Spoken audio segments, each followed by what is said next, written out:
You damn right. Wide Right Season 3 starts now. All right, our first guest.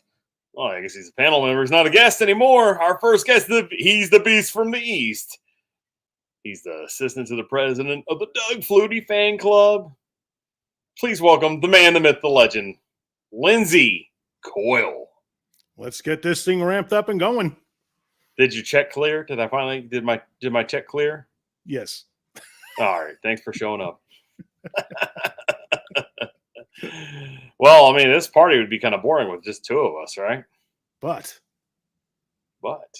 we have. He says the West Coast is the best coast.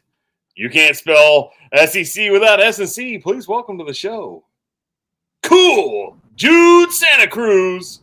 What's a happening, Jude? What's going on, everybody? Fight on. Forget it. All right. We got to give a shout out real quick. The fourth member of the trio here. Fourth trio. Get it? The fourth member of the trio is not here yet. But we got to give a huge shout out to Bocce. What is going on, Bocce? Good to see you. I see Christian's there. What's up, Christian? How's everybody doing? Who's ready for some football? I'm ready for some football. Clearly, Jude is. Lindsey, football? Lindsey? I am absolutely ready. All right, good deal. All right, Hunter will be along here in a minute.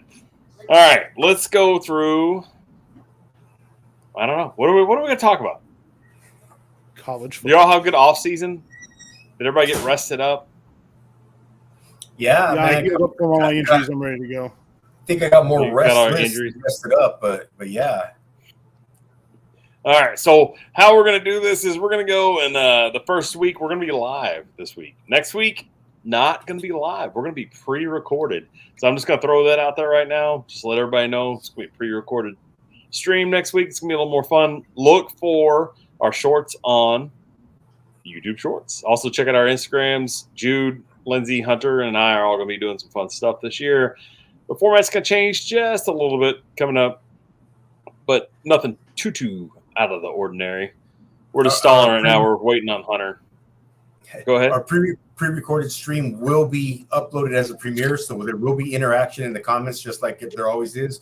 We'll all be able to keep an eye on the comments a little more and interact with all of you guys, with the millions and millions. Oh, we got some big guests lined up this year too, don't we? Yes, sir. Yes, but we're gonna keep it under wraps for now. Yeah, we can't talk about it yet. That'll come out a little bit down the road. But yep, it's an exciting year this year for college football. What are you thinking, Lindsey? You like this these new bigger conferences we got? I am very interested to see how this all plays out, but I think that at least the top 4 or 5 teams are going to be rock solid, and I'd be surprised if Texas wasn't right in the mix like everyone's expecting them to be, and I can't wait to see how the season develops as a new conference layout. Jude, what do you think about this college football playoff? Are you excited about this 12-team college football playoff? Yeah, I am. I'm pretty stoked about that. It just makes football last, that extra week or week and a half of college football, so that's going to be fun.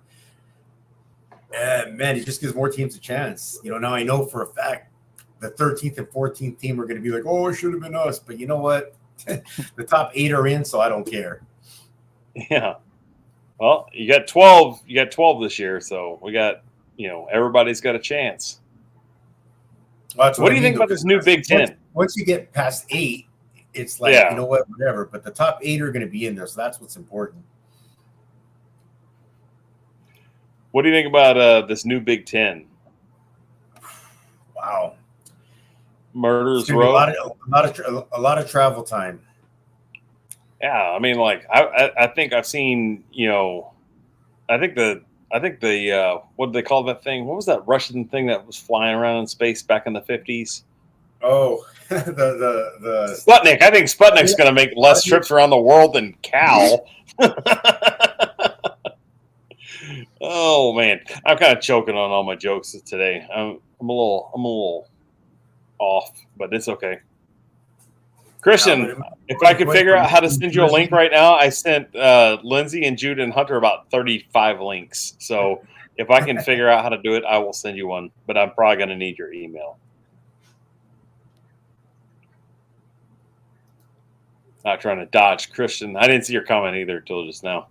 But yeah, so everything's going to kind of blend out a little bit differently. But next week, it'll be as a premiere. Jude and Lindsay and Hunter will all be in the chat, and they'll be answering your questions. And we're going to have a lot of fun this year. I think we have 4 or 7 games this weekend. I think one of them is a really big game. They're traveling across the pond to play this thing in the country of Ireland. And we're talking about Florida State and Georgia Tech, so that's going to be interesting.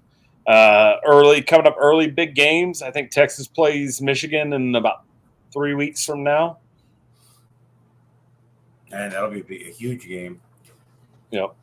But another topic we're going to cover tonight, coaching hot seat. I've never seen some hot seats, this many hot seats this early in the season. So we're going to have to look at that. CFP, who do you think's in the CFP right now? Without playing a game, you're way too early CFP predictions. We're going to go over that. We're going to give some conference breakdowns, and I'll tell you who's got what conference, and you're going to guess. Jude, what conference would Jude have? What conference would Jude have?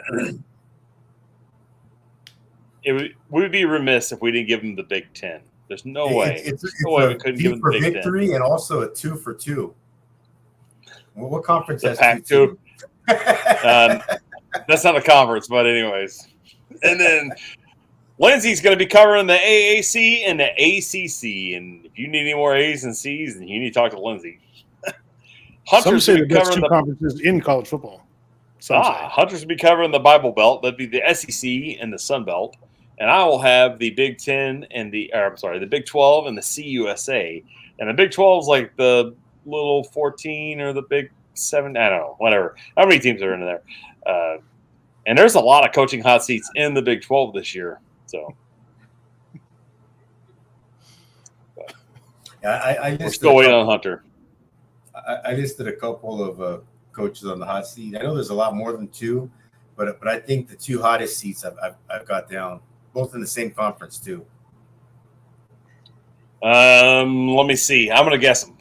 Can I practice my Castnack the Magnificent skills here, dude? Oh, absolutely. All right, hold on. I gotta get a paper to hold to my head. Hold on a second. Let's go here. Dave Aranda and Deion Sanders. Oh, Coach Prime is safe, man. Coach Prime. Oh, he is not safe. He is not safe. You think he'd really be on the hot seat, man? All the money he's bringing to that program? Yeah, they were. I think he's on a lot hotter seat than what a lot of people think. But we're going to cover that here in a little bit. Someone posted, isn't he trying to get some money from the stands now? He was trying to get money from Saudi Arabia. Oh, I thought it was the stands. I thought it was like Pakistan or Afghanistan or Iraqistan. I don't know. I don't know. One of the stands. I don't know. All right, let's go ahead and let's kick this bad boy off. We've gotten through the preliminaries. And this is a part of the show where we're going to talk about our salute to service, right? Now, we're going to break this up just like we did last year. Lindsay's going to have – Lindsay, you remember your team from the service academies? Merchant Marines. Merchant Marine Academy. Jude's going to have the Air Force. Cass is going to cover the Coast Guard Academy. Hunter will have the Navy. And then if we can talk Bocce into it, maybe Bocce can give us a prediction for the Army every week. How about that? We'll get Bocce involved. Maybe we can get Bocce on one of these days, too. Yeah. I don't know. It'll have to be an after dark issue edition because, you know, Bocce, she likes the 4-letter words.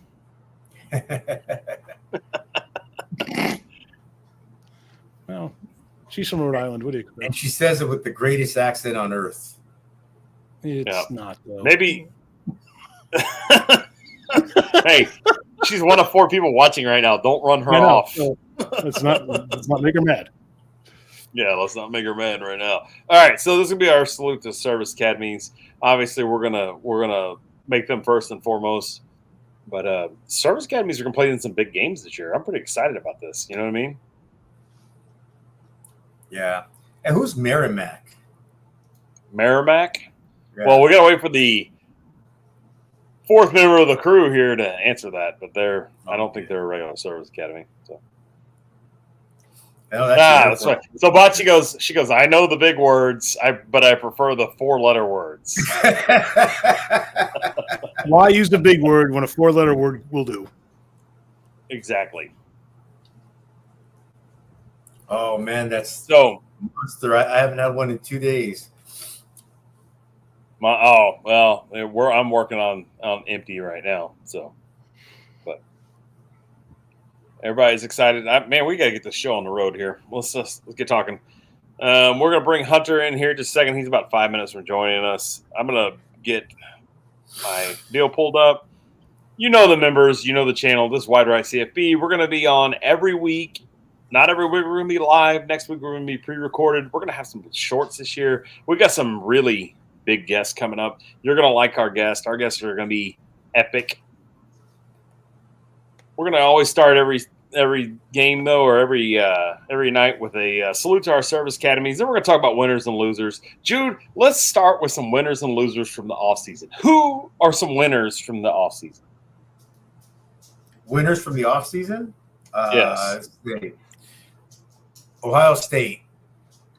Ohio State. The big winner, considering Harbaugh left the conference. You said Ryan Day is lucky because Harbaugh left the conference. Man, well, you said we're going to talk about that later, but we'll talk about it later. We'll talk about it later. You are correct though on that one. that was right, one of my guys. Lindsay, give me a winner from the offseason. I think UT, University of Texas, has come out of the summer looking very good, and I really am interested to see what they've got going forward. The guys who are coming back are primed and ready to go. The coach seems like he is absolutely on top of his game. Expectations could not be higher. Yeah, that's a damn good pick. I'm going to hop in here, and I'm going to say the Big Ten is a winner from the offseason. They have added powerhouse programs, and they're putting themselves in a good position to be a team represented in the college football playoff and possibly the final. They have some of the best teams in college football playing right now. Big Ten's going to be a hard one to beat. But I'm going to throw out a dark horse here, the Sun Belt. Look for a Sun Belt team to be in a college football playoff this year. Right there. Winners and losers. I go with conferences. You guys pick programs. All right. Give us some losers from the offseason. Who's a loser, Jude? Tell me who's a loser. College football fans on the West Coast, man, losing a conference that just last year had a team play for the national title, which shows that it was a strong conference. And they had all throughout this. I mean, it was the best season they'd had in years. And that's the season that they dissolved, man. I think that's just horrible. So college football fans who like West Coast conferences, man, that was a big loser. All right. Well, this is a 4-man show, so let's add this 4th man to the group. He's the pride of Texas State. He's my favorite football player of all time. Please welcome Hunter. What's up, bud? All right. Not much. So we're talking about winners and losers from 2024 summer. Who won over the offseason?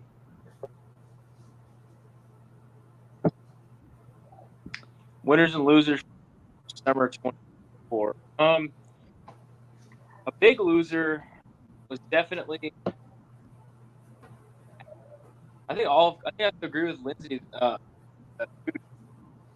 of college football, the Pac-12 going away, regionality going college football. I mean, I love the Texas and Oklahoma move to the SEC as much as the next, but the Big 12's a gigantic bloated mess now. The Big 10's bloated.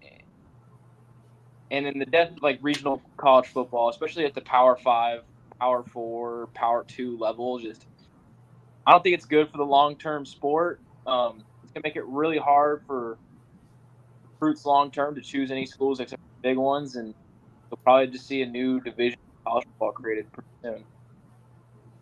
All right, well, give me a winner from the off season. Winners for the off season. Gonna be 2 schools or 3 schools. Texas, Florida State, and Oregon, keeping their coaches. Nick Saban retired from Alabama. Alabama apparently put offers in front of all of those guys, and I don't know if the first one to jump on it or the other guy's agent got them better deal agents because they all have the same agent. Got them deal.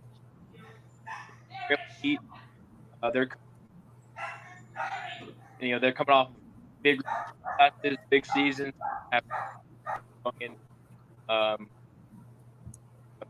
Good those schools.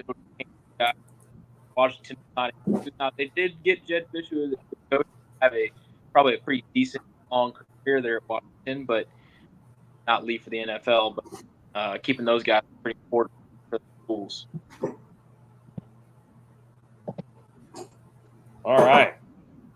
I think a big loser from the offseason. Did I go over losers yet? I think a big loser from the offseason, much like Hunter said, is definitely college football, the regional aspect of it. There's the Big Ten the Big Ten and part of the ACC is going to set some records on travel around the world. Like I said, Sputnik will have traveled less distance than than Cal will this year. That's a lot of travel across the nation. There'll be some fun matchups to watch, but I think a big win for college football is going to be the college football playoff, the expansion to 12 teams. The argument's over now. I mean, we're going to find out who's going to play, and the teams getting home games to start week 1. That's going to be unique to see because you're going to get to see matchups not played on neutral sites where a lower ranked team is going to have to go to a higher ranked team's house, and they're going to get then we're going to find out. So I think it's a big win right there. All right. So that's going to kind of cover the first quarter. All right. Good job. We're going to move on into the second quarter here. Let's get into some conference breakdowns. It's time to just pull the Band-Aid away. You guys ready? Lindsay, you look excited to do this. I'm going to give you a minor break here. We're going to go with Hunter first. Hunter, I know you're excited about this conference. Is Hunter there? Hunter, nod if you're there. Hello. Can you hear me? Yeah, you're just frozen. Your face is frozen. But you're sounding clear. Okay, Hunter, I need you to break down. Yeah. All right. I need you to go ahead and let's talk about the Sun Belt. The Sun Belt is going to be the dark horse conference of this season, I believe. The best non-power conference in college football. Mountain West fans, AAC fans, eat your heart out. The Sun Belt will produce the best teams in the G5 this season as they have last season and will continue to do so. All right. You want to give any particular breakdowns there? Any games to watch? Notable rivalries? Rivalries. Well, unfortunately, for college football week 0, I don't believe any Sun Belt teams are playing. Let me verify that before I speak completely definitively. But looking at the week 0 schedule, there's not many games in week 0, which is always unfortunate. I feel like week 0 should just be mandatory. Everybody plays. Yeah, the Sun Belt doesn't have any representation this week. So I don't know if you want me to go into next week's games or I can't. Yeah, just give us a season. Just give us a little season. Okay, like a season summary. Preview. All right. Yep. Well, this goes. My reading comprehension skills aren't very good. Shout out to AISD. So games to watch for the Sun Belt. I think most important games are for Texas State in the Sun Belt. Can they beat App State? And App State's going to have to take on Texas State there. That's going to be big. Throughout the season, you're going to have your 2 best teams in the Sun Belt, at least on paper right now, are Texas State and App State. You also have James Madison. Can James Madison maintain the momentum they built with Kurt Signetti now that he's gone? But key matchups throughout the season, I'm definitely say that Georgia Southern is also another player. But the key matchups are going to be App State and Texas State and South Alabama. Those are all good teams. But no matter what, the Sun Belt, you're going to have to probably win all of your G5 games in order to make the college football playoff from the G5. If you take a loss to a Power 5 team, make it look convincing, or make it look close, respectable. Texas State, certainly their Power 5 game shakes out that they can certainly win it. App State plays Clemson, and while Clemson has been down, App State doesn't have anything on paper to me that says they'll beat Clemson 100%. I mean, there's always a chance in college football, but not like, oh yeah, 100% they're going to beat Clemson, or even 50-50. It's more like probably a 60-40 or a 70-30.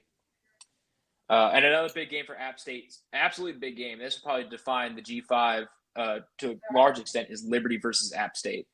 That be hugely definitive on a G5 team that can make the CFP right there. All right. Well, I'm gonna go next. I'm gonna talk about the CUSA, and that's Conference USA. And Conference USA is going to consist of several good teams this year. Like I'm leading on because I don't have it in front of me. We're talking about the FIU Panthers, and they play in Pitbull Stadium last time I checked. And then we have the Jacksonville State Gamecocks, and they're coached by one Rich Rodriguez. We have the Braun Breakers from Kennesaw State, the Owls. They're part of the Conference USA. We got the Liberty Flames. Everybody knows who's the coach there. He'll only be the coach there for one more season. He'll be in a bigger job after that. We got the Louisiana Tech Bulldogs, and they're going to be looking for a coach too this year, I believe. Then we got the Blue Raiders from Middle Tennessee, the New Mexico State Fighting Aggies, the Sam Houston Bearcats, the UTEP Miners, and those pesky but cool-looking helmet Western Kentucky Hilltoppers. So I'm just going to kind of throw out one big game this season, I think, from the Conference USA, and I think it's going to happen on October 30th in Liberty's home stadium against Jacksonville State at 6 p.m. on CBS Sports Network, and I think that's going to decide the conference right there. I think they'll be the two best teams in Conference USA. I think a close third is probably going to be once again, I did it to myself. I don't have it here in front of me. The close third is going to be the Western Kentucky Hilltoppers. Now, I think the bottom of the division is going to be likely Louisiana Tech. I think Louisiana Tech's looking to move on from their coach, and I think they're going to be down. UTEP's going to be a little bit better than that, along with Sam Houston State. Sam Houston State's coach was first year in FBS last year, and they got punched around, but they lost a bunch of games by less than 1 point. So now it leaves us with the two biggest dogs out there, and I think that's going to be Liberty and Jacksonville State. I know somebody's going to argue with me and say Middle Tennessee State could be a lot better than what you think. But I'm going to go with Jacksonville State to win the conference, to knock Liberty out. Now, Liberty's going to have a better chance to make the CFP than Jacksonville State. They just are. Name recognition, brand recognition, and just overall recognition on that over Jacksonville State. But I'll say Jacksonville State's going to be a difficult team to beat. Y'all want to agree with me? I mean, I agree on one end that's probably those are your two best teams. However, I think that Liberty's more talented, and I'm big Rich Rodriguez fan. I think that Jamie Chadwell Howard has just been more on the cutting edge of offensive football at this point. He has a team that's better put together, talent that's been there longer, and he also has Caden Salter, who, if you're looking at G5 quarterbacks, him and Jordan McLeod are probably your two of him, Jordan McLeod, and Seth Hannigan are three most likely Heisman candidates to come from the G5. Because Caden Salter, I mean, he's a stats machine. 4,000 passing yards last year, over almost 4,000 passing yards last year, nearly 1,000 rushing yards. I mean, just a hell of a season for him. And I just expect to get better because Jamie Chadwell produces efficient, great quarterbacks. He did it with Grayson McCall. He did it at Charleston Southern. He can do it at Liberty. All right. Let's talk about the Mountain West next, mainly because Lindsay's not available. Jude, Your Nevada Wolfpack, they got a big game coming up. Week 0. We got a week 0 Nevada versus, I got it here in front of me. Don't give me the line. I got it here in front of me. Eric Dickerson. SMU is traveling. My Little Ponies are traveling to the desert to play the Wolfpack. So what do you think about that game, Jude? Week 0. This is going to be a big matchup. Well, the Mustangs were 11-3 last year. You know, they were a strong team. They lost a tough bowl game in, you know, to Boston College, but Boston College was in their own backyard. I believe they were playing at Fenway Park. And the Wolfpack, they were 2-10. Their season started with a crushing defeat, you know, 66-14 to USC, and that just set them up for the rest of the way. You know, they had a little 2-game winning streak in the middle of the season, but I think what the mighty men of Troy did to them just kind of set them up for that tough year they had last year. And the Mustangs program has been on the rebound. Going 11-3 last year is going to be hard to duplicate, but I would take SMU to totally smash Nevada this coming weekend. The over-under is 55.5 points. I would definitely take the over. All right. You heard it first. Hey, you got another Mountain West game happening this weekend. Now, it's probably going to be more on Sunday morning for those East Coast folks, but Delaware State travels to Hawaii at 10:59 to take on the Rainbow Warriors. What are your prediction on this game, Jude? We might as well just pull the Band-Aid off on this one since we're talking about the Mountain West. Well, Delaware State's, man, they were 1-10 last year. Hawaii was 5-8.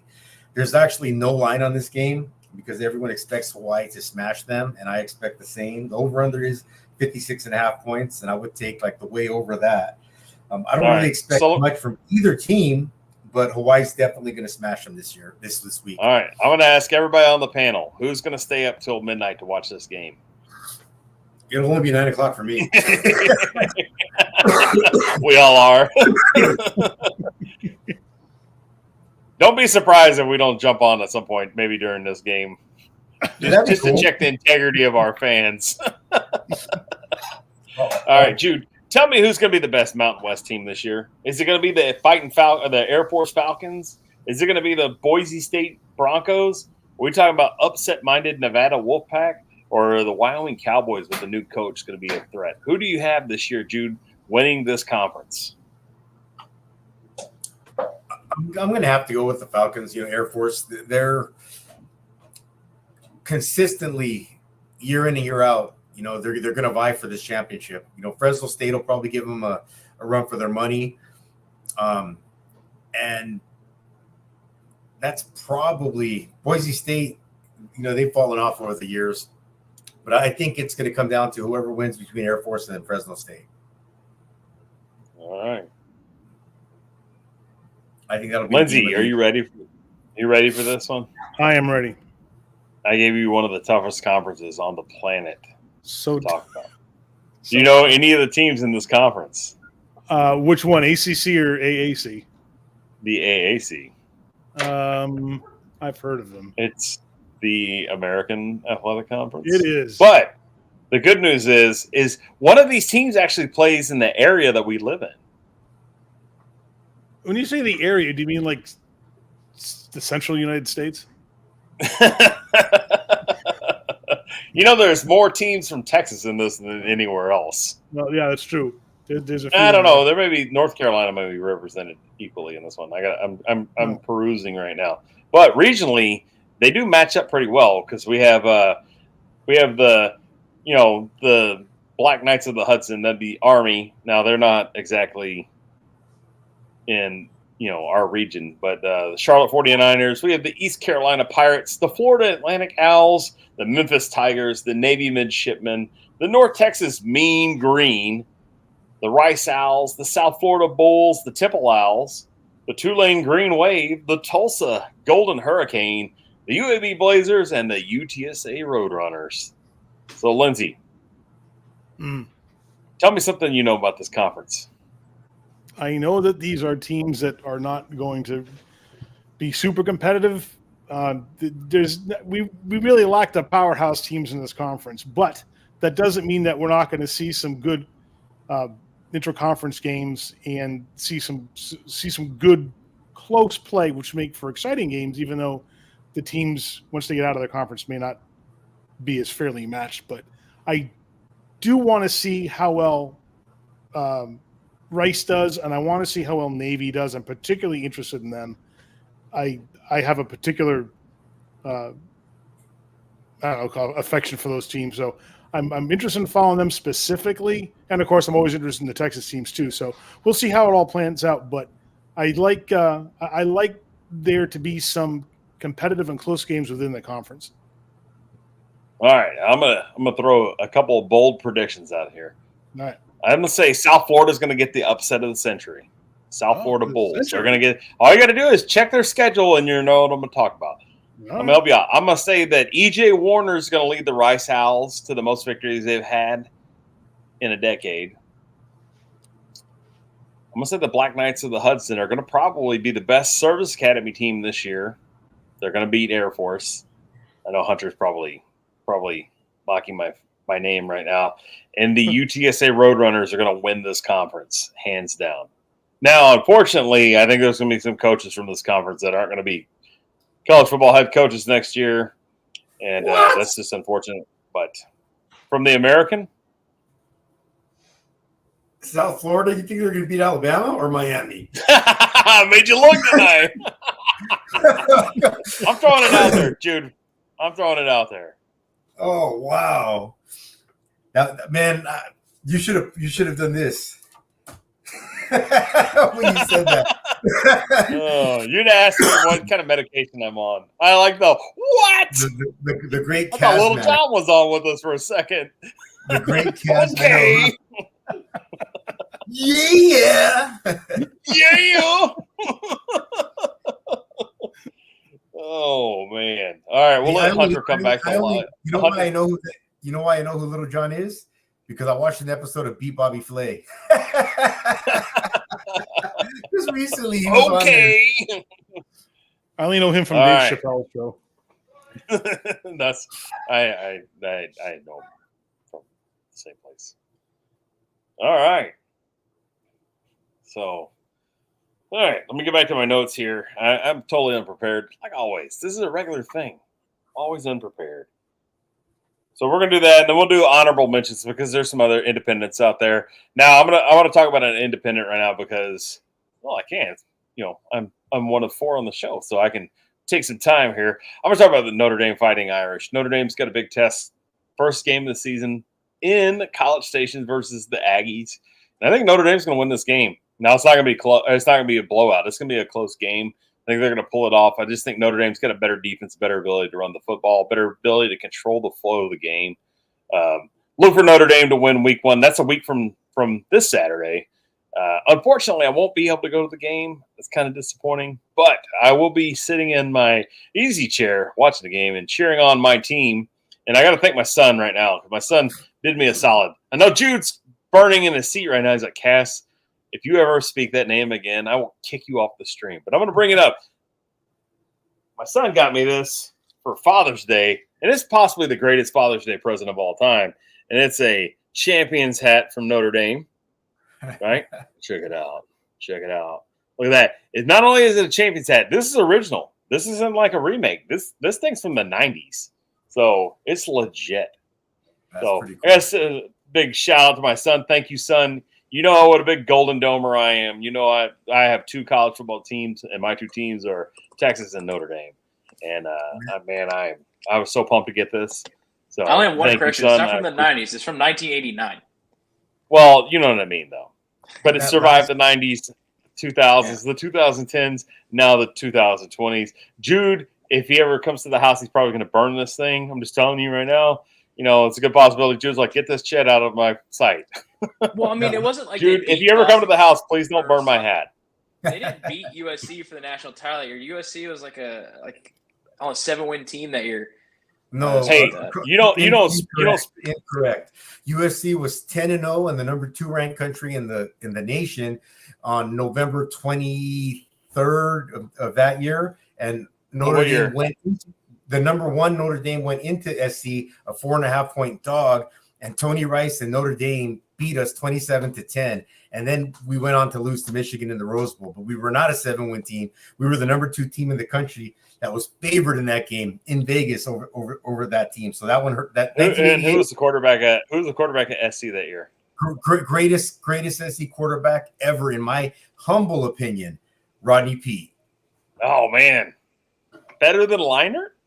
Man, Rodney. Well, better than Palmer. I was a teenager when your childhood memories are the ones that get you all revved up, right? And I was a teenager watching that game. You know what? Oh man, I'm heartbroken that SC lost that game. Tony Rice busted an 88-yard run up the left side. Oh man, it was a great season for both teams, but Notre Dame took it to us. All right, yeah, I like it's actually impressive. I don't know if he didn't look it up. That's awesome because Jude doesn't need to know this. Jude is an SC fan. You can't spell USC without SC. That's cool, Jude Santa Cruz. I'm telling you, Jude nailed it. I jumped on Rogan and Rodney Peete. Rogan's a local broadcaster from Southern California, and Rodney Peete, you guys don't know who he is. And they have a radio show. Everyone knows who Rodney Peete is. Yeah, so I called in. He's married to Holly Robinson Peete. Everybody knows who Rodney Peete is. I know, but I called into the show and I got on, and they asked, I don't remember what their topic was, and I said, hey, man, I said I had something to say about the topic, and I will after I say this, but Rodney Peete, man, when I was a 16-year-old kid, you were it was a Saturday in October, and you went for 55 points in the first half against ASU. Oh, that was the greatest day of my life, man. I was stoked watching that game. They pulled you in the second half. I was all pissed off. If they wouldn't have pulled Rodney Peete in that game, he would have beat Barry Sanders for the Heisman because he finished number 2 that year. Now he owed you like a T-shirt or something. That was maybe some fandom there. You really picked it. You got any Rodney Peete autograph stuff, Jude? Yeah. Nah, just one handshake. Oh man, we gotta get Rodney on the show. Let me make some calls. I don't know anybody, but we'll find him. I ran into him. You know who my favorite USC player of all time is? Your favorite USC player? Yeah, no. I know what you're gonna say. Don't say it. No, Jude knows. No. It's not that guy. Jude knows who I'm talking about. Jude's met this guy before. He's talked to him before. I've talked about it plenty of times. My favorite SC player of all time. Oh man, no, I am getting old. I'm sure you've told me. I've met him. You said I've met him in person? I think you met him in person. I think you told me a story about him. Anyway, I'm gonna let the cat out. Petros. Petros. Petros. Yeah, I'm not thinking, but I think you told me about that because I know I met Petros. Yeah. Petros. He's hands down my favorite guy. He was tough. He just got in there and did work, and then he's been a hell of a good ambassador for the school ever since. So, did you know that he enrolled at Cal? His whole family were SC guys, and he was like, I can't do that. And he enrolled at Cal, and it was during the summer, before school started, and he just started saying, what the hell am I doing? And he just packed up, and he got on a bus and went home, and he said, I'm sorry, Dad, I want to go to SC. And he's about time, son. He's like, I knew you'd come to your senses. Speaking of, you guys got to hear this. Oh, go ahead. I was gonna say, speaking of childhood heroes and things like that, you said Rodney Peete. I have to give a shout out to my childhood hero, my favorite quarterback to ever watch play college football. That's Colt McCoy. He retired. He just retired. An all-time college football great, second or third winningest player of all time. But he did it in 4 years. It didn't take him 6. Bo Nix. So.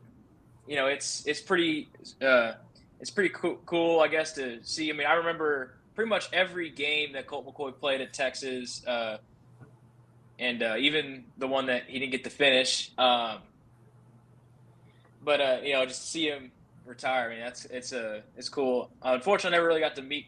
I haven't gotten to meet Colt McCoy yet. Maybe that'll change one day. But I do have a signed hat from him, so that is cool. Hey, you think they beat Bama if he doesn't get hurt? Oh, 100%. You watch the game. They marched down the field once, scored, got the onside kick back. We're marching back down the field. They were going to score a touchdown, go up 10-0. Bama would have to throw the ball. I like Greg McElroy as an analyst, but in a quarterback that I'm going to take in a shootout, I'm taking Colt McCoy. He won every shootout he was ever in except for the game against Tech because Blake Gideon didn't go and, double foot drop kick Michael Crabtree out of bounds, but it's whatever. I was going to say that was the Crabtree game. Yeah, I mean he should have shaved years off of Crabtree's life with a Colt hit McCoy, on that one. That 09 season. I mean, he was on a different level than any other quarterback in the country, and I just think that had he stayed in the game, I'm not gonna say 100% Texas would have won, but Garrett Gilbert had 3 turnovers that were led directly to touchdowns. Colt McCoy doesn't make those mistakes. That's 21 points off the board. What kind of game it is after that, I have no idea. I just think that he probably leads Texas to a national championship if he plays that whole game. I had money on him, and I ended up losing. And I'm not one of those guys that just like, oh, man, well, their quarterback got hurt. I was just not, dude, here's your money. But, yeah, I had Texas in that game for sure. Especially, all right, well, he started off strong, and then they were like you said, they were marching again. Well, the third quarter is going to get a little deeper because we got a lot bigger stuff to talk about in the third quarter. Jude, you ready to roll? Yeah, man. It's the Big Ten, all right, and then we're going to go Big Ten first, ACC second, and then we're going to go SEC third, Big 12 fourth. Jude, the hottest of hot seats, probably one of the hottest hot seats in the nation, resides in Columbus, Ohio. Yeah, what's the Big Ten going to happen? What's going to happen in this conference? There's going to be a lot of jet lag. That's definitely going to happen. but everyone knows all the Big Ten teams. I'm looking at them. You guys want me to name them off? I mean, you got Illinois. I'll name them off for you. You got Illinois. We have Indiana, the Hoosiers. We got the Hawkeyes from Iowa. They don't have their punter this year, so watch out. They got the Wolverines from Michigan. We got the Spartans from Michigan State, the Golden Gophers from Minnesota, the Cornhuskers from Nebraska, those Wildcats from Northwestern, the Ohio State Buckeyes, the Oregon Ducks, the Penn State Nittany Lions, the Purdue Boilermakers, the Rutgers Scarlet Knights, the UCLA Bruins, the Washington Huskies, and the Wisconsin Badgers. Is that for anybody? Oh, yeah, that's right.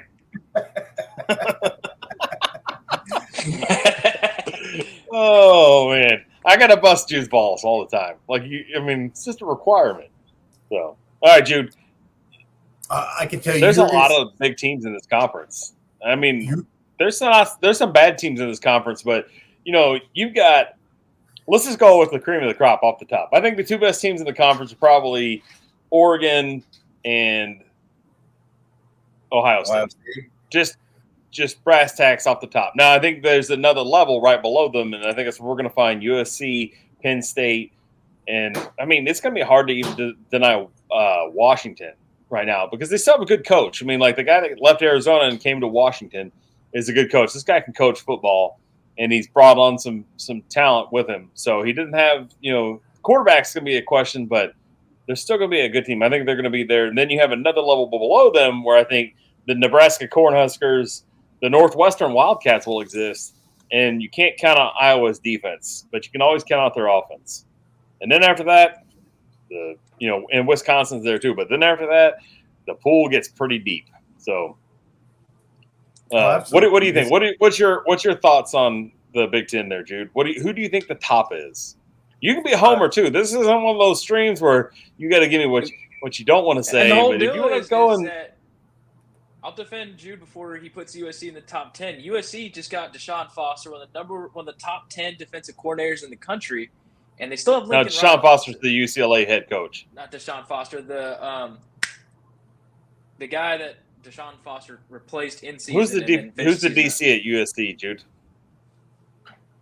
Oh, the guy they just picked up. Yeah. Enjoy him for this year because he's going to be a head coach next year. Dan Lynn. He produced multiple great defenses at UCLA. I mean, UCLA had a top 30 defense, which, Lincoln Riley's never had a top 30 defense. The best defense he ever had was in 2020. They were top 70. So it's just, you wonder if Lincoln Riley has it, or Oklahoma 2020 had a top 70 defense. So if they could produce a top 30, 45 defense this year, and Lincoln Riley has that, and Miller Moss, he produces his typical top 10, top 20 offense, they're an 8-9 win team, and Big Ten teams have struggled to handle the air raid offense. Yeah, and then you said, man, look at Hunter coming to Jude's aid. This isn't going to happen very often, folks. enjoy this because this doesn't happen often. But he nailed it like 100%. The SC's offense isn't going to be a problem. I don't think against anybody except maybe Iowa. But Lincoln Riley needs a defense. He's never had a defense, and we'll see what he gets this year. I think the cream of the crop in this conference is, like you said, Cass. It's Ohio State, Michigan, Oregon, Penn State, and I'm going to put USC in there. You said I could be a homer, so why not? After that, you got teams like put them Iowa, at the top, man. Wisconsin. I don't know why Wisconsin, and that's being a homer too, because Cass, I told you I like Wisconsin, but they always seem to put together a good program. Game of the year, I think, might be like the week 3 with USC and Michigan. I'm looking forward to that game. That's going to be a stud game. Or when USC plays Penn State, that might be a pretty good game too. And what about Ohio State and Oregon? Ohio State, Oregon. I mean, just the top 25 implications right now. I mean, like that's a big game. Yeah, that's probably college football. Game of the year, one of the college football game of the year. But I'm talking, Cool Jude Santa Cruz homers game of the years right now. Oh no, absolutely. It needs to be Cool Jude. So Jude, do you think the Big Ten's going to produce the next Heisman Trophy winner? Man. Wow. I mean, they got some pieces. I mean, is Dylan Gabriel, is he going to go to Oregon? And is he going to go? That's the first person I'm thinking about is Dylan Gabriel in Oregon. What about Quinshawn Judkins at Ohio State? I mean, Ohio State's going to feature a running back. That's going to be a tough one to deny. I'm going to have to put triple M at the top. Triple M? Yeah, Mighty Miller Moss. Mighty Miller Moss. All right. I like it. We got to go with it. I mean, we're not running from it. We're going to run to it. Is this what about players in the Big Ten? No love for Hudson Card or what? Drew Aller. Drew Aller. But what about Dylan Raiola? Could a true freshman win the Heisman Trophy? No. I mean, Nebraska. Manziel was a redshirt, right? No, he was a redshirt freshman. And Manziel and Jameis are both redshirt freshmen. However, Lamar Jackson, as a true sophomore, was the youngest winner. Oh, is that right? Yep. All right, Jude. Who's the cream of the crop is those? Who's the seller in the Big Ten? Who are the cellar dwellers? Who are the ones not to watch? I'm thinking Rutgers, probably Illinois, and unfortunately for people in Westwood, probably UCLA. Well, I'm going to throw you a little shade on this one too. The worst team in the Big Ten by stats and numbers, and I got to thank my son for this one because he helped me out, is in Bloomington, Indiana. Indiana's the worst college football team of all time. And I don't see them getting any better. But Hunter seems to think that Indiana could be better. So we don't know. I'm not saying they're going to win 10 games, but they could consistently win 6, 7, 8 games because Curt Cignetti has never coached a losing season. I don't see it starting now. He just has to win all his non-cons, which they don't play anybody anyway. I don't think they play Notre Dame. So yeah, they should win their non-cons. They pull off 3 wins against other cellar dwellers, and hey, they're like Rutgers. 6 wins, 6 losses. We go to a bowl game against an SEC team that's pissed off. They didn't make it to CFP, and they blow us out, 50-20. All right. It's a good thing we have Hunter here to be the ray of shining light. Lindsay, you're being awful quiet over there. Would you like to be involved in the conversation? Sure. Bring it on. All right. Let's talk about this ACC. I'll run through the teams in the ACC so Lindsay knows who he's talking about. I know we're talking. The fighting Eagles from Boston College. We got the Cal Golden Bears who are going to set an all-time world record on air miles this year. The Clemson Tigers, the Duke Blue Devils, the Florida State Seminoles, the Georgia Tech Yellow Jackets, who are going to Ireland this weekend. The Louisville Cardinals, the Miami Hurricanes, the NC State Wolfpack, the North Carolina Tar Heels, Pittsburgh Panthers, the SMU Pony. Hey, look, SMU's paying to be in this conference. the Stanford Cardinal, who is also going to set some travel records. Syracuse Orange, the Virginia Cavaliers, those Vatech Hokies, and the Demon Deacons from Wake Forest. Lindsay, I know your team is in this conference. That's why we gave it to you. Yeah. My team. His team. I'm gonna ask. This is a legitimate question right here. This is a legitimate question, and a true college football fan will let it cross their mind. Is Thomas Castellanos? How do you say his name? Castellanos. Castellanos. Is he a legitimate Heisman contender? No. Next question, please. Are you sure? He could put Yeah, up some numbers in this conference. He could be all worldly. He's the best player on Boston College's team, hands down. Although that is true, it's really difficult to grade any individual player on the BC team with anybody else playing college football. Unfortunately, you want to talk about cellar dwellers. BC is among them, and it takes a lot to get them out of that. It's going to be up to more than an individual player or two. I simply don't see them having that caliber of talent in any position on the team. All right, Lindsay, let me ask you a serious question. Yeah. Who is the best team in the ACC? Well, looking at it right now, I am siding toward Miami. We're getting a lot of chops here from the underside. The U? Okay. It's not BC. It's not BC. Are they at least not on the bottom? No, but I think keep an eye on the Hurricanes would be good. Wake Forest is also a team that is worth watching between those two. And I wouldn't be surprised if we see some really good things out of Florida State and Georgia Tech, which is why I'm really looking forward to their first game on Saturday, because that might be one of the best games in the conference all season. Yeah, absolutely. That's a conference championship defining game, week 0. I mean, the ACC is not a no joke conference. I mean, North Carolina just threw together one of the best recruiting classes they've ever had.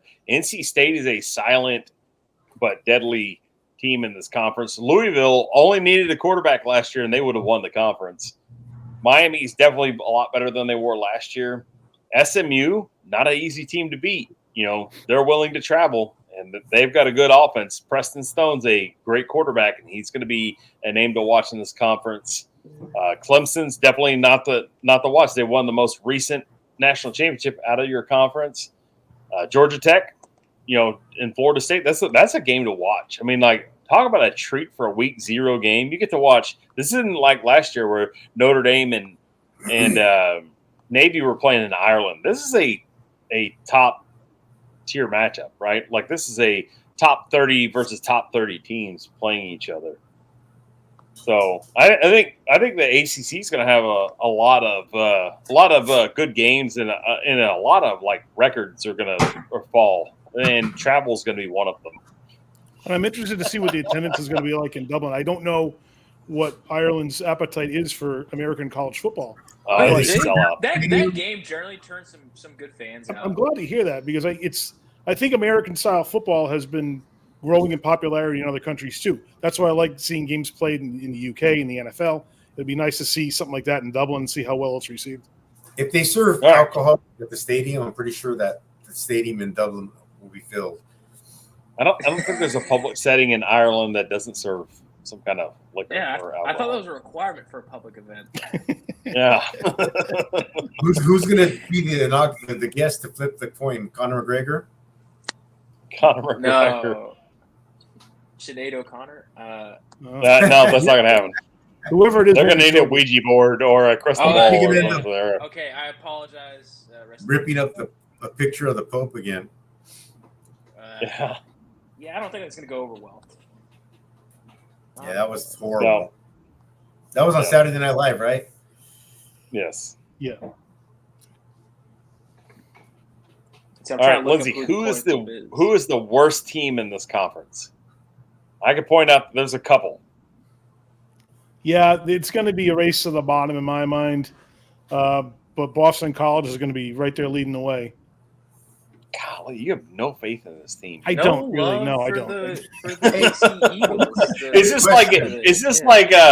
like a Is this like when one of those reverse psychologies where you're like, oh, we're not gonna. Yeah, if Boston we're gonna- College thinks that I think that they're not that good, that's going to really motivate them to be better. But if they finish 500, I'd be surprised. I think that's about as best as they could hope for, and they'd have to have the wind at their backs the whole way. Anything's I just possible. don't see it from them. Lindsay has entered desperate Texas fan thinking. What's the worst a team can be in your guys' minds to have a player contend for the Heisman? SMU Preston Stone will be probably the on the worst team that'll contend for a Heisman because SMU could lose 3 games, but I think you're gonna if you don't play in the Big Four, you're gonna have to play just outstanding football, and you cannot be the reason why your team loses the game. I mean, we just have to look back a couple years to 2016 with Deontay Foreman. He was number 6 in Heisman voting for a team that was 5-7 that had no chance against any team that was any good except for Oklahoma for some reason. He finished number 6 in Heisman voting. There's been a couple times in semi-modern history that guys on teams that are barely above 500 won the Heisman. So it's not impossible. You just have to put up some absolutely gaudy numbers, I think. But at this point, the Heisman's more, are you the quarterback of the team that's going to play for the national championship than anything else? So we'll see.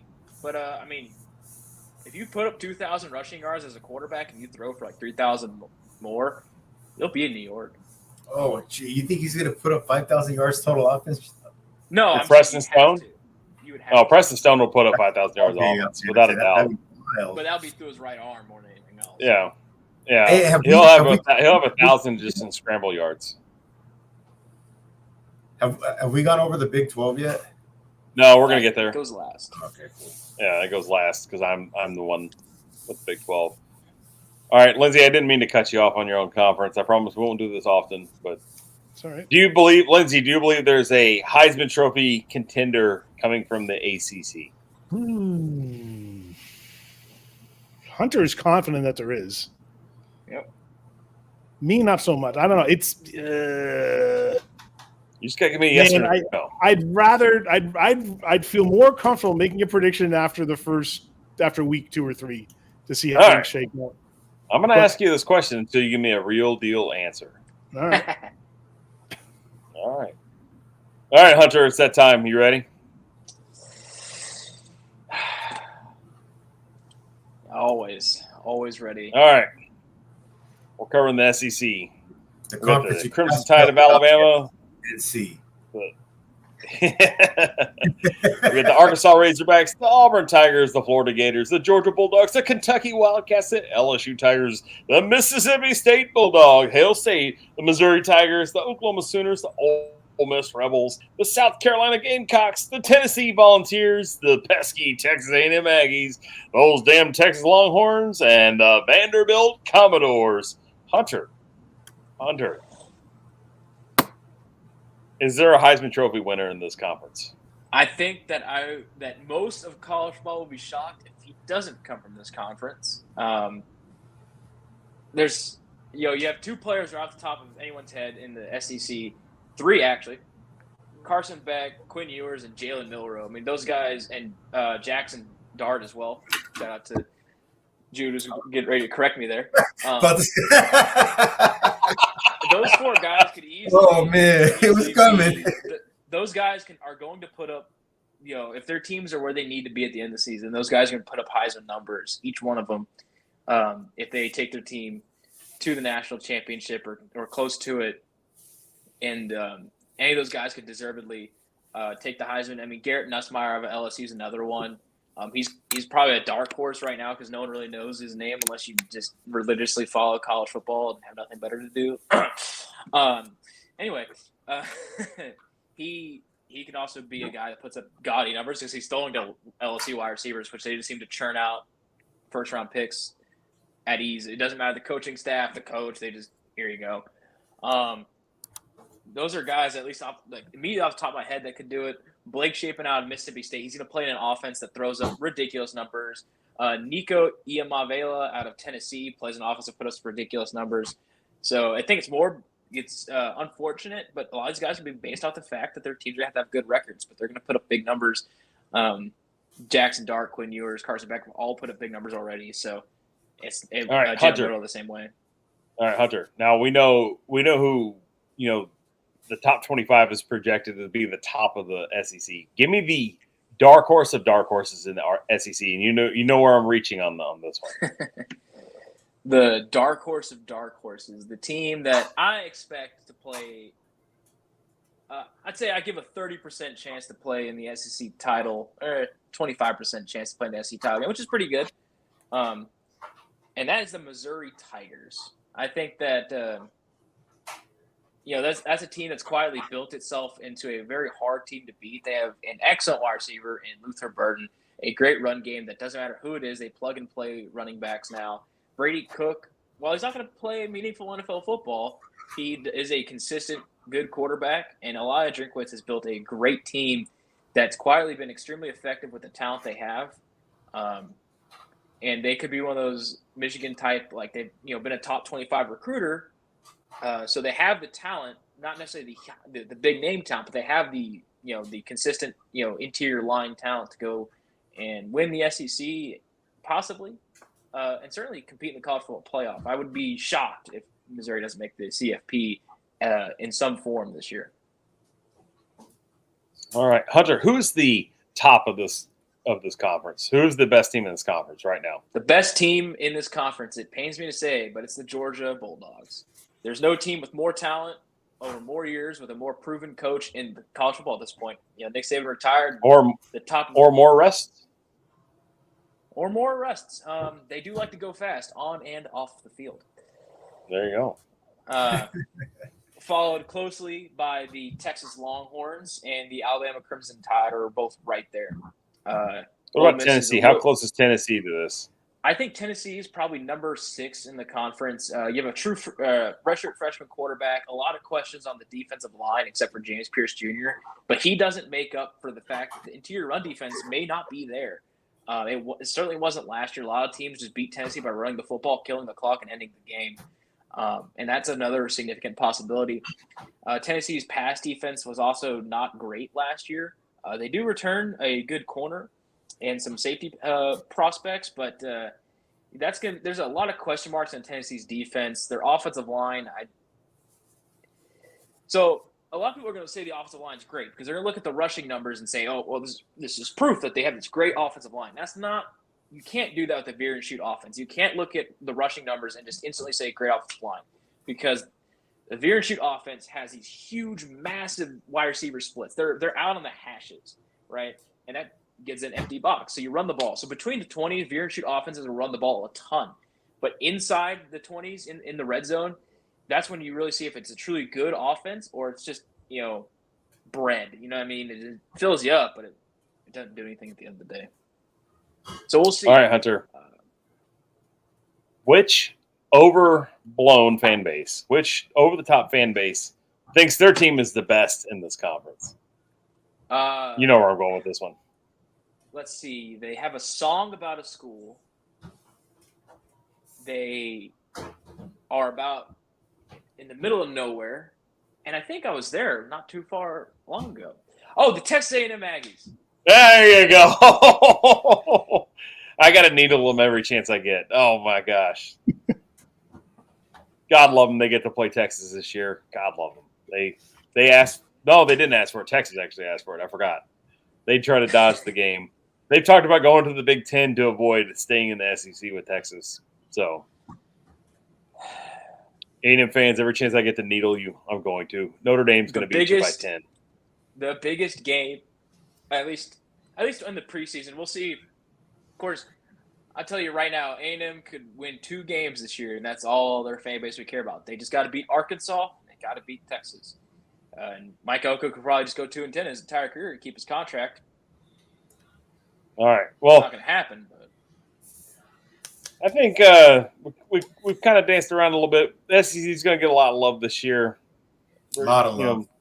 Deservedly so. Big Ten's going to get a lot of love this year. ACC, maybe they get some love. Maybe Lindsey, cheers to the Boston College Eagles. We don't know. We're just going to have to kind of wing it and see. All right, we're going to cover my big conference, and I got stuck with the Big 12, or as Hunter would say, the little 14. Thank you, son. Too many teams. Too many teams. Too many teams. Look, it's conquer by number, right? We got I believe the it's check this out. teams, by the way.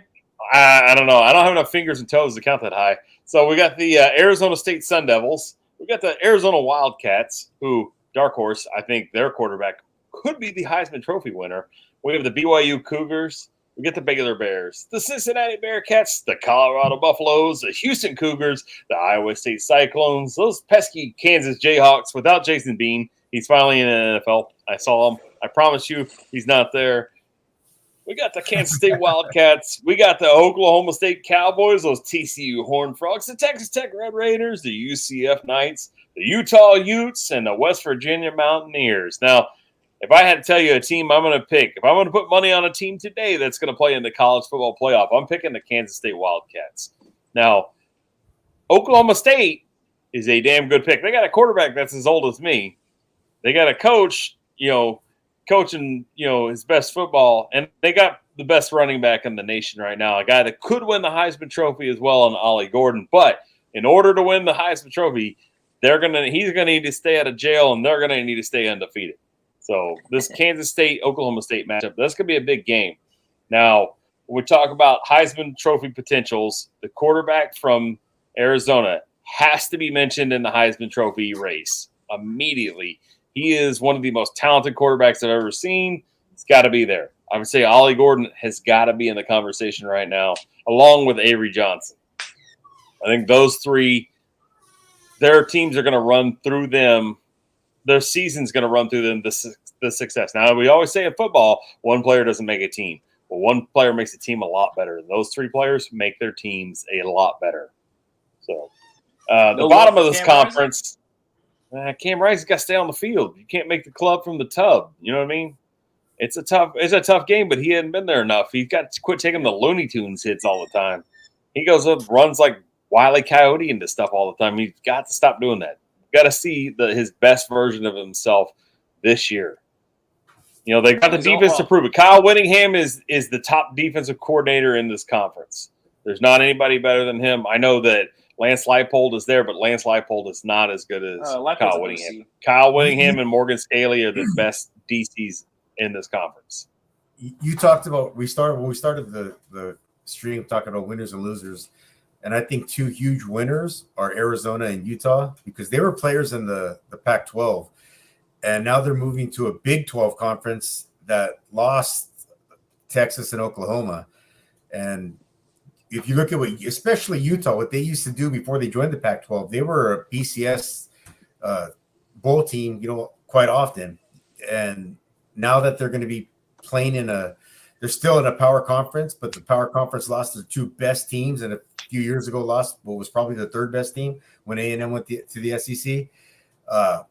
I think those two teams are huge winners, and I think they can be big players when it comes to the college playoff, especially Utah. Because like you said, Kyle Whittingham, I think he instantly moves to the top of the best coaches in the conference when he walked into that conference. Well, Kyle Whittingham's going to be one of those. He's going to be probably in the conversation of best college coaches that never win a national championship right now.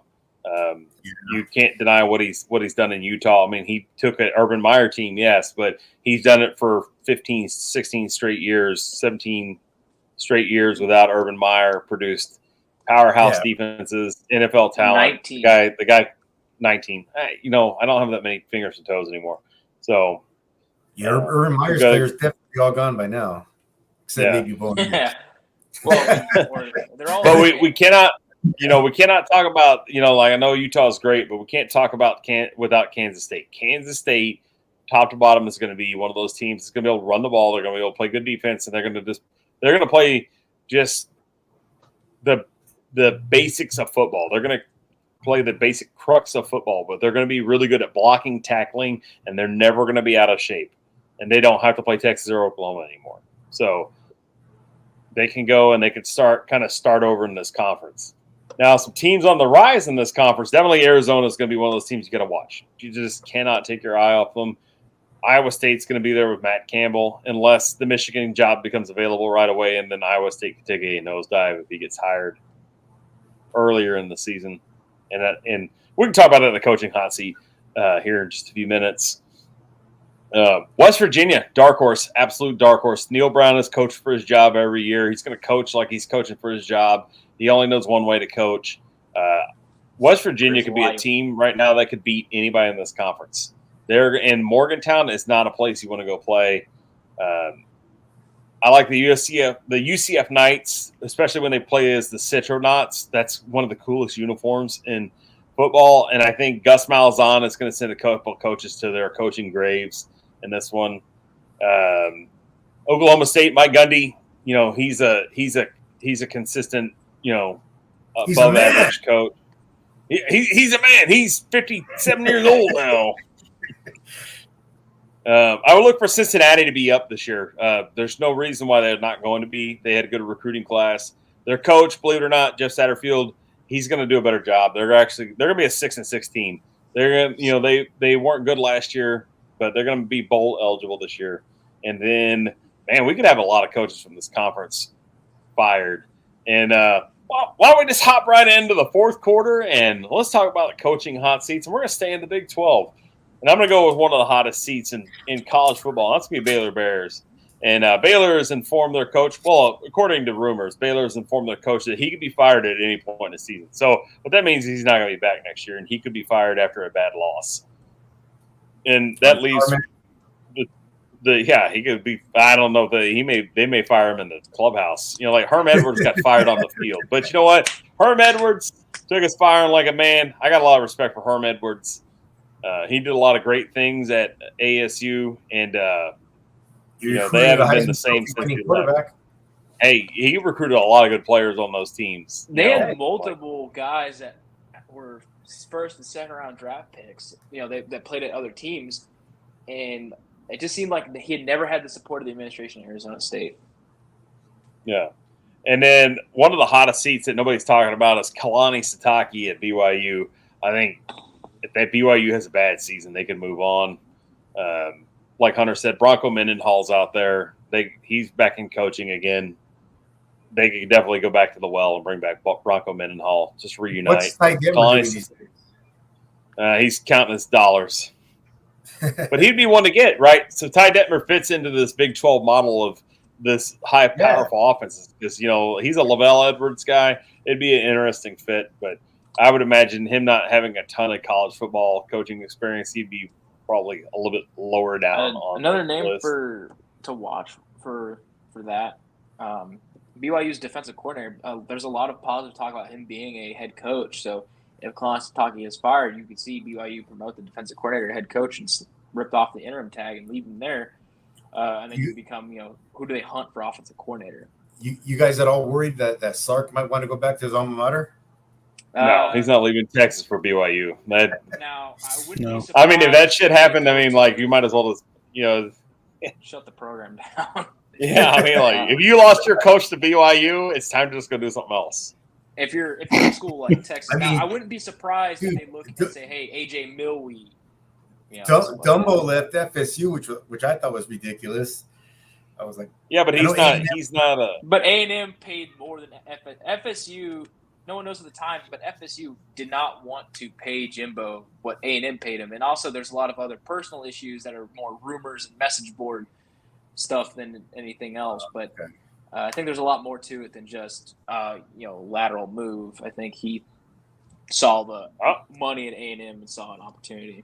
I'm gonna hurt Jude's feelings here. I say Deion's on a really hot seat right now. There's not a lot of good stuff coming out of Boulder about Deion. The way the team runs, how he treats his son and Travis Hunter, or his sons and Travis Hunter over the other players. One of the players that left last year, he definitely didn't have any favorable things to say about Deion, but he hasn't said a lot about it. He just said what he said wasn't great. If they take a couple of bad losses, I'd say Colorado's probably going to move on from them. There's no sense in, if it doesn't go well, it wasn't good. So their high school recruiting class was one of the worst in the Power 5.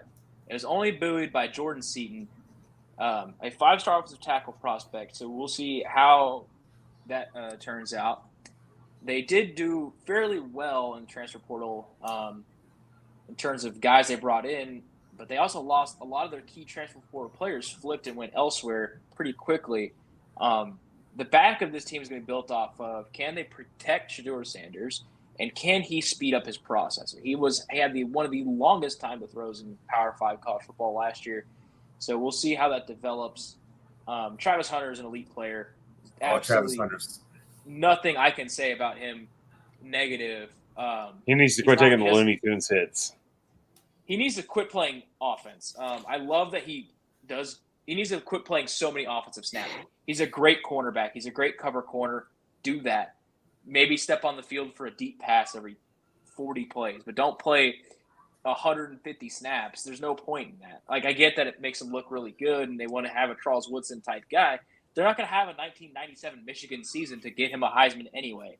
So probably let him preserve his body, go to the NFL, be a top 5 pick, and let him play defense like he's really good at doing. All right, and I'll say another name that's going to come out of the Big 12. He coaches for his job every year. It's Neil Brown. Neil Brown's one bad season away from being fired. He's going to be the hardest guy to keep, but he's also the hardest guy to fire. I wish him the most luck because I don't like to see guys just constantly have to fight to keep their job. He's coaching at what has been a college football-ish powerhouse. Not terrible. They've had their successes. They've seen they've been really close to the mountaintop. They've just come up a little bit short in a couple different ways, but they're definitely a proud organization. But I mean, I wish they would show more support behind Neil Brown and do better. But all right, now let's move on to the Big Ten, Jude. There are some coaching hot seats in the Big Ten that I don't think people realize how hot some of these seats are. And let's start at the top. Ryan Day, how hot is his seat? With Harbaugh gone, he better beat Michigan. Yeah. All right, Jude, let me ask you this question. I know you're going to say no, but is Lincoln Riley's seat hot? Is it warm? 100% hot. Hot. You know why? And this is Homer, Jude. Don't forget. Someone just announced this week that he is teaching a class at USC, and he has offered to assist the program in any way possible. Pete Carroll? Pete Carroll is back in town, baby. Lincoln Riley, you better not lose, man. You better make that BC that college football playoff. I'm telling you, Lincoln, because Pete Carroll is back in town. All right, Michigan's coach on the hot seat. Is he one mediocre season and done? Sharon Moore, the fan base and the donors and all that, I'm sure probably. But as an athletic director, you've got to give him at least 2 years, right? 2 or 3 years, wouldn't you think? I mean, how do you build a program? It only depends on who's available. I mean, it does depend on if Matt Campbell is available, are you taking Matt Campbell or Sharon Moore? That's true. Very true. I think it depends on how hot is the seat in Illinois. You think Matt Campbell would become available? You think they're going to let him? I think for Michigan, absolutely. Michigan or Ohio State. Dude, he's got a powerhouse right now. He's going to be in title contention for the next 5 years. Yeah, but if he can do that at Iowa State, a school that's never done anything, one of the worst historical programs in all of college football. Yeah. Imagine what he could do with the resources, because it's not like the culture in Michigan is wildly different than the culture in Iowa, like Rich Rod to Michigan was. It's the same guys. He's trying to recruit those same guys. They just end up going to Michigan because it's a bigger school. Well, now he's there, so he goes and he can use his, I Spy great player stuff, to pick up those guys out of the rough and get in the big recruits that Michigan can't get. I'm more worried about a Matt Campbell Michigan than a Sharon Moore Michigan. Now, Sharon Moore has proven he can win big games, but that was with Jim Harbaugh doing all the game planning. We'll see how and some other stuff. Anyway, we'll see. We'll see how Sharon Moore does. I don't think Michigan cans him unless if they go like 9-3, 8-4, he'll keep his job as long as all the losses are respectable and he doesn't get blown out. Now, it would be hilarious. I would love to see him beat Michigan because our family, we're not Michigan fans, but we quasi cheer for Michigan against Ohio State because it's funny. Man, I get that because I'm an SC fan, and I've told you guys I've always had a little thing for Wisconsin, and they're just schools here and there. Arkansas, I don't know why, I kind of always had a thing for them. There's just schools that I kind of cheer for, especially in certain games. So I get that. All right, Lindsay. Does the Maryland Terrapins coach Mike Locksley, does he keep his job at the end of the season? Certainly, he's on at least a warm seat, and if they can finish, I don't know, if they can win 6 or 7 games, I think he stays. I don't think they're looking for him to go undefeated by any stretch, and I don't know that the bar is going to be that high for him. He's got to turn in a better than mediocre effort for sure, but as long as he can keep their head above water, I think he'll be fine. All right, Hunter. Is Purdue going to hire a new coach next year? I mean, unless Ryan Waters proves me wrong and the second offensive coordinator in 2 years, the new O-line, all these changes work, yeah. If you go 3-9 again and look like they did last year, which was basically the worst team I've ever put my eyes on to come out of Purdue, you have a good quarterback in Hudson Card. He's not going to win the Heisman, but 6-7 wins you expect to come out of his right arm. But they had no offensive line. It doesn't look like it's gotten any better. I watched the spring game. In most spring games, you don't look for much. You look for line play. I didn't see good line play. Their defense, for a guy that's a defensive coordinator and a defensive guy, his defense looked bad. It looked bad in the spring game. They were still blowing coverages against plays they've seen. It wasn't like they blew coverages against a trick play. They blew coverages against RPOs that you should know how to cover. I don't expect much. I expect 3 wins and Ryan Waters to be handed his walk-in papers. I agree with what you said about spring games. You don't look for much. You want to kind of see what the lines are doing. But I'll say in one spring game this year, I saw a certain quarterback of royalty throw for like 360 or 70 yards and a couple of 75-yard touchdowns. Man, woo. I think you guys are set up. You guys are set up for the future. And all I'm gonna say is, if Quinn Ewers gets hurt, you may never see him again in that Texas. Yeah, absolutely. It might be the Tony Romo, Dak Prescott effect. Yeah, or the Major Applewhite Chris Sims problem. All right, Jude, Yes. I got a serious question to ask you. If Ryan Day loses 2 games this year, is he the head coach at Ohio State next year? I'm gonna say no. If they don't play for the CFP, is he gone? I'm gonna say if they don't play for the CFB, he's not the coach. He has to. Absolutely has to, because he can lose the last game of the year and still make the college football playoff. And then Is that the hottest seat in college football right now? It has to be, because they're year after year they're a top 3 team. But how often do you want to be a bridesmaid? Eventually, you want to be a bride. Harbaugh was on the hot seat, I think. But he became a bride, and now look at him making tons of money down in San Diego with the Chargers. Oh, San Diego. LA with the Chargers. That's where they should be. It's where they should be. It's in San Diego. It's just a habit, man. It's just a habit. But he's making all that money and he's got Justin Herbert. And he sounded giddy the other day when Justin Herbert, was cleared for full practices.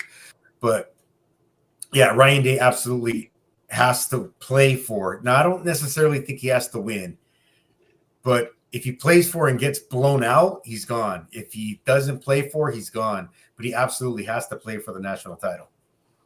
All right, Jude, I got one more.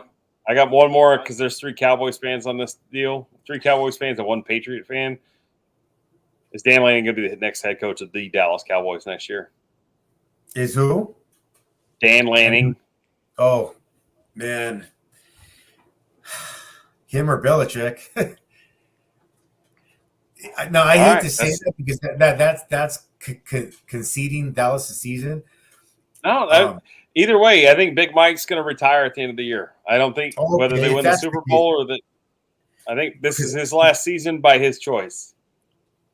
I was hoping that, Mr. Jones was correct and honest when he said we're all in, and that all in didn't account to much except maybe he for meant 2025. Yeah, maybe. maybe. All right, I got to ask Lindsay some hard-hitting questions because he looks like he's about to hit the eject button on the stream here. Bring it on. All right, Lindsay. Is Malik Murphy going to be the best quarterback in the ACC this year? The best? Yeah, I don't know. There's going to be some stiff competition for him, and he would have to have such a consistently good season in order to claim that. I don't see that happening. The competition, may not be. Again, this may not be the. No. The short answer is no. I just don't see him being that consistent all year. All right, I'm gonna hit you with the real question: is Tony Elliott gonna be the head coach of Virginia next year, or is Virginia gonna move on? There's some big names that are gonna get fired in this conference. Yeah, I agree with you. I agree with you there. I could certainly see them moving on after this year from him if he doesn't do an outstanding job of production. And it's the same old story with coaches, whether you like it or not. It's always a coach whose head's on the chopping block, and his certainly is. But I'd have a hard time believing, unless they come down with a season that was from the gods themselves, that he'd be there after this year. Yeah. I would say the Pittsburgh Panthers. I think Dabo's on a pretty hot seat, but I think the hottest seat in the ACC doesn't belong to Dabo. It doesn't belong to Pat Narduzzi, and it doesn't belong to Tony Elliott. I think it belongs to Mario Cristobal. Oh, yeah, you may be right about that. Miami Hurricanes. I think Miami thinks they're gonna have a bigger season than what they.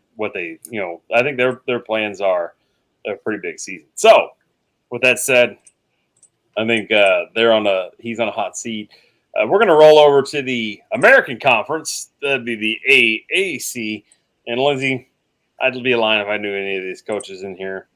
I would say that there's probably going to be more coaches leaving to take bigger jobs than being fired. I see the only real team I think that's going to probably take a L in the coaching department is going to be Temple. Unfortunately, I'm a big Stan Drayton guy. I think Stan Drayton's a great coach. I think he's just been tasked with taking over a really bad program. I'd see Temple probably moving on from Stan Drayton at the end of the year. Florida Atlantic, I think Tom Herman's looking for a bigger job right now. They had a ton of injuries last year, so they didn't really get to show what they have. South Florida, their coach, I believe he's going to be a coaching hot pick. I think he's going to be a front runner. And then Jeff Traylor at UTSA. I think this will be the last year with him. I think he'll be moving on to bigger and better things. So Hunter wants him to leave because that's his rival's coach. Well, and who could blame him for that? I like Jeff Traylor. As much of a college football fan I am, I'm also a massive fan of high school football. And Jeff Traylor is a high school football coaching legend in the state. Heck, he was even the high school football coach of my team's current head coach. So, he's a great coach. He deserves a bigger job. Hopefully, one that doesn't affect Texas's ability to recruit players in the state, and doesn't affect Texas State's ability to beat UTSA. Are you saying that something might happen with LSU and they move on from Brian Kelly? You can't take my idea. I told you. Look, the only reason I know any of this stuff is Hunter. I got to give Hunter all the credit here. Hunter is by far the smartest college football person I know. And so I talked to Hunter. We've been talking college football since May, probably. And it's this, we sit down probably every Saturday. We probably have a 4-hour conversation about college football. Would you say that's probably correct? Yeah, we watch reruns. I mean, we used to watch reruns of bad Texas teams on Longhorn Network. So thank God they ended that. Oh. Like, oh yeah, they won this game. Yeah, but they lost 6 others. It's like, it's the 2011 season. They won 8 games, but they disappointed you the whole way. Yeah. All right. So we covered that. We got the coaching hot seat. We're running on about the 90-minute mark right now. Let's talk about this. We got to talk about the big enchilada here. We got to end the stream on the right way. We're going to go through it, and I want to hear everybody's pick for the top 12. You don't have to go all 12 teams. Just give me your top CFP teams, who you're going to see at the end of the year. I'm going to start with Lindsay. Lindsay, who are we going to see at the end of the year in the CFP? Give me just 3 teams. Give me 4 teams, something like that. Just give me the top 4 that you think right now in the nation. It's got to be Georgia, Texas, Ohio State, and those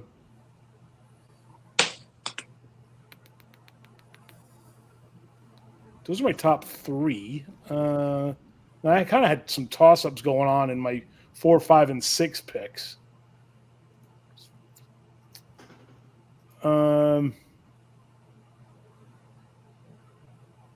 but I think we're going to see the return of a lot of the favorites from last year doing just as good a job this year. I don't see really even the top 5. I don't know if the order is going to shuffle much, but I will be eager to see who finishes strongest out of all of them. But it's one of the reasons why I'm looking forward to this season in particular, because I think the powerhouses from last year are still the powerhouses this year, and seeing how they're going to duke it out is going to be a lot of fun. All right, Hunter, who are your top 4? Who you got right now?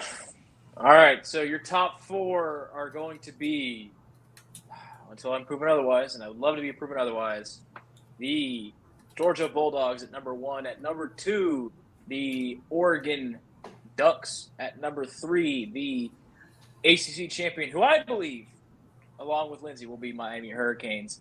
I just think that at some point the talent has to come home. And number 4, your Big 12 champions, the Oklahoma State Cowboys. That's my top 4. And number 5 is going to be Texas. Now, I say 1 and 5 are interchangeable between Georgia and Texas. Whoever wins the SEC will be number 1, and number 5 will be the loser SEC title game. Number 6, I'm going to go with the Kansas State Wildcats. They're too good, and the CFP, a 12-team CFP is what K-State's always needed to truly get a shot at national title like they deserved. I can keep going. No, keep going. All right, number 7, I'm going to go with it's lucky, we're going to go with the Notre Dame Fighting Irish.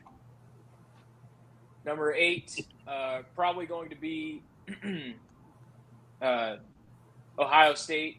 Going to see representation from Ohio State or Penn State can be in the spot. Winner in that game between Ohio State and Penn State will be here. Number 9, Ole Miss Rebels gotta make it with the talent they have. Number 10. This is when it starts to get hard. You start to get down here to like the 9 and 10s and 11s and 12s. Number 10, I'm kind of just looking around trying to think. LSU could certainly be here.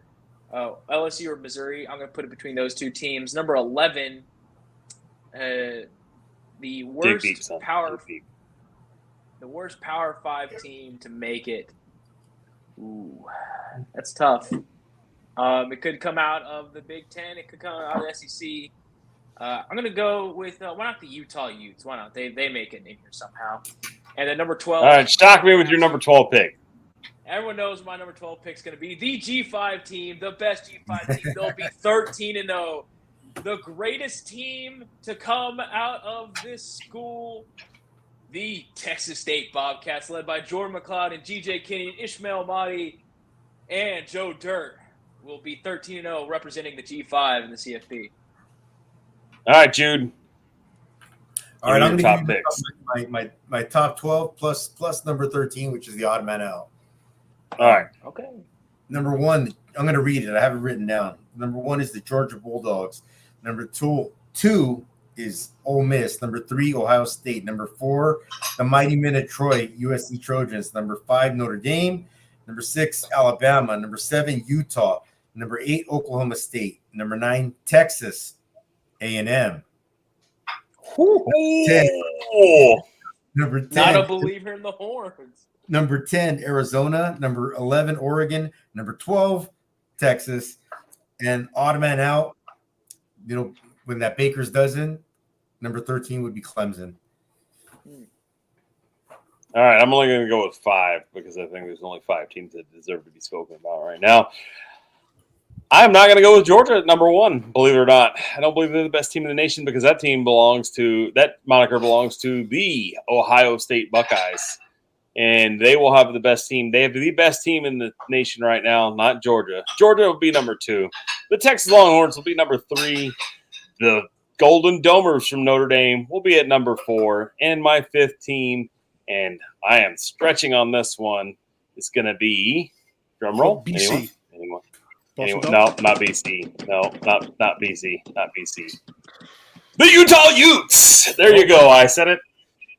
I am a believer. They're either going to be good or they're going to be bad. It's going to be one or the other. They got the best defensive mind in college football coaching their team, and they've got a quarterback that's old enough to be one of my children. So, with that said, that's my top 5. Good show, right? Good, one good, more good hot first seat, show. man. Oh, hey, so. Jay Norvell's on the hot seat. Oh, Jay Norvell. sure. Okay. If they fire him, that'd be dumb. I would take Jay Norvell a Of heartbeat. course, he every year he's done this for years now. He just has a random thing he says in the preseason that makes no sense, and everyone just kind of rolls with it as if it's truth. Like Torrey Horton and Brandon Fowler-Nicolosi both getting offered each $600,000 to transfer to bigger schools. I can believe it for Torrey Horton, great wide receiver. Brendan Fowler-Nicolosi is a good G5 quarterback, but there's no way in hell a Power 4 team is like, I'm going to offer this guy $500,000 to play quarterback for me. So we have fun tonight. We've Absolutely. good. That's a great Good time. thumbs up. All right. So I got to hit some announcements real quick. Got to look for our shorts coming up. Everybody say hi to Surfer Dude in the back. And I think it's Surfer Dude over there. Is that Surfer Dude? Everybody say what's up to Surfer Dude. What's up, Surfer Dude? Jude says, my boy Matthew. That's who we're talking about. He's. I usually refer to him as my boy Matthew now. He's all his friends watch my Instagram and my YouTube and all that, and he's like, oh, dude, everyone always calls me Surfer Dude now. So he's like, yes. I said, what if I say my boy Matthew? He's like, yeah, I can do with that. Hey, Matthew, get some of your friends to watch this show too. We can use them. Yeah. Look for our shorts coming out. We're going to have some shorts coming out. We're going to have some fun skits coming up. We're going to have some big guests. Big guests. Oh, yeah. Huge. Big guests coming up. Mega. You're not lying. Mega. Brother. Yes. Mega guest. I'd say our guests are world famous. I think that everybody knows who our guests are. All of our guests. You already know who the guests are. You just don't know it. I know who the guests are because I arranged the guest. So, and big shout out to me. To our greatest viewer, before we go anywhere, shout out to our greatest viewer, Bocce. Absolutely. Bocce, yes. Bocce. Oh, Bocce says hello too, Matthew. Yeah, absolutely. Our greatest member of our team right there.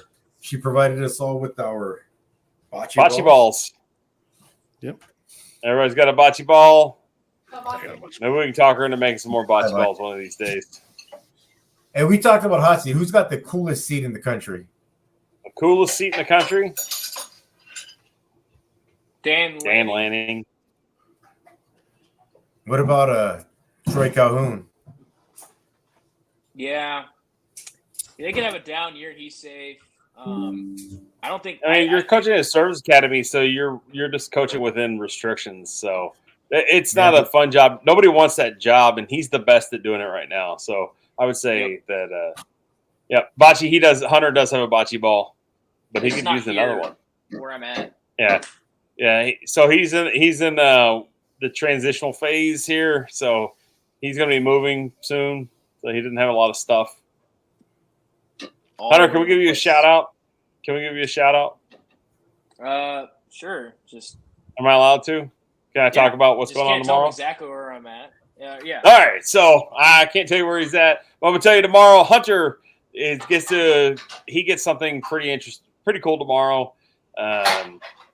He gets something that very few people have done. If you look at 7 billion people on the planet, there's not a bunch of these running around. Hunter will receive his pilot wings tomorrow. So let's give a shout out and a round of applause for Hunter. Man. Great. Thank you. That's awesome. We're proud of you, son. Great job. But with that being said, that's going to wrap our show up for the week. Look for us next week. But look for us in the chat. Jude, Lindsay, and Hunter will all be in the premier chat. They will all talk to you. I will put the video together, and I will see you guys in 2 weeks. So, from the best damn college football talk show out there, this is Wider Eye CFB. And remember, what's that? Another show sent this out? Yeah. And just remember, I got to let y'all go out one at a time. What am I doing here? Lindsay, I know we did such a good job of avoiding you today. Let's make it all about you for 45 seconds here. Okay. Thank you for watching, Bocce, and anyone else who was appreciate the viewership. You're not pissing her off. She is our loyal fan. She is. And I'm looking forward to going through the season with everybody and having a ton of fun like we usually do. Just remember, you cannot spell college football. College football without 4 L's, 3 O's, and an E. All right, Hunter. As On always, from that guy. As Hunter. always, in order of least to most important to my heart, Hook 'em Horns. Go Navy, beat Army, and eat 'em up, Cats. All right. My guy, Thanks, Jude. Thanks for watching, everybody. Fight on. Remember, you cannot spell SC without SEC. Man, you can tell we are all We're rusty. having a hard time. We're very You rusty. cannot- We have not been. Yeah, Rusty, you cannot spell SEC without S and C. Fight on. Thank you for watching. And speaking of special guests, I did spend the weekend traveling Muscle Beach, Venice Beach, California, and I confirmed the guests for later in the year. Brother. All right, there you go. 20-inch pythons. We got lots of big guests coming out. We got a ton of fun stuff that's going to happen on this channel. Make sure you share this channel out with everybody you know, or at least somebody that'll watch. Just remember, next week, look for us in the chat. We'll be there. And remember, the team that scores the most points always wins the game. Thanks for watching. Night, everyone.